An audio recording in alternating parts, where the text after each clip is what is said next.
নাঙ্গলকোটে সাংবাদিকদের সাথে সাবেক এমপি আব্দুল গফর ভূঁইয়ার মতবিনিময়। পপুলার টিভি, সত্য প্রচারে প্রতিশ্রুতিবদ্ধ।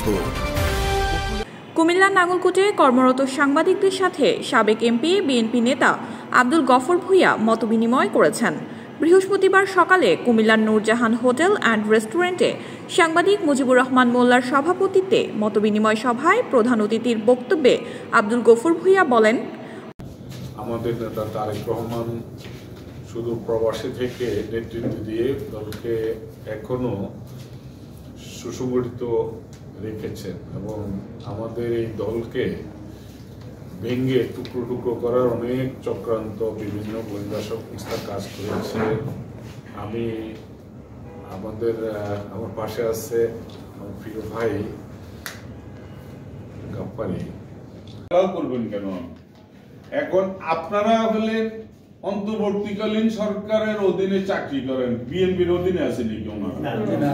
তো এখন যদি আমি বা বিএনপির কোনো লোক যায় যে দেখেন আপনাকে আমি থানায় সোপর্দ করব, আমি আপনার চাকরি করে না,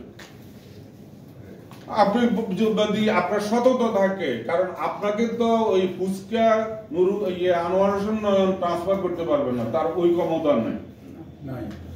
আর আমরা কিছু ক্ষমতা থাকলেও বলি না, কিন্তু সব ক্ষমতা হইলো মনে হচ্ছে যে আজকে এখানে গালি দিবে, এই অফিসারের ডিসিকে ধরবো, ওই এসপি ধরবো, গালি দিব, এগুলো আমরা করবো না, আমাদের মুখে দিয়ে আসবে না।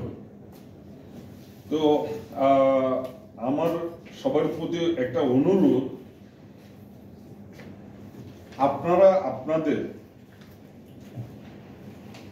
অনেক কাজ আছে সাংবাদিক, এই যে ইউনিয়ন তথ্য সেবা কেন্দ্র, আসলে এটা একটা ইম্পর্টেন্ট বিষয়। এখানে এখন ডিজিটাল জন্ম নিবন্ধন হয়, আগে যে ম্যানুয়াল লিখে দিতে, আর এগুলাতে এই যারা কাজ করে এরা নিরীহ পাবলিক গেলে কত হাজার টাকা লাগবে, এটা লাগবে, ওইটা লাগবে, এগুলা করে। এগুলা বন্ধ করার জন্য ব্যবস্থা করতে হবে।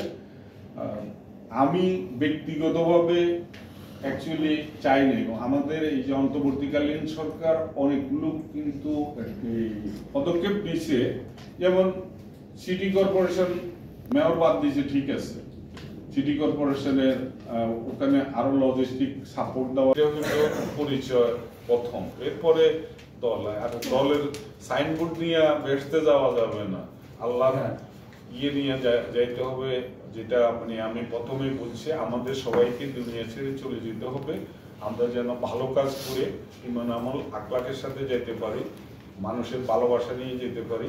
আপনারা আমার জন্য দোয়া করবেন, আমি যেন মানুষের। মতবিনিময় সভায় আরও বক্তব্য রাখেন মকরবপুর ইউনিয়ন পরিষদের সাবেক চেয়ারম্যান মাজহারুল ইসলাম চুপু, বিএনপি নেতা শহীদুল্লাহ কাশেম, সাংবাদিক আবুল কাশেম গাফুরি সহ নাঙ্গলকোটে কর্মরত সাংবাদিকবৃন্দ।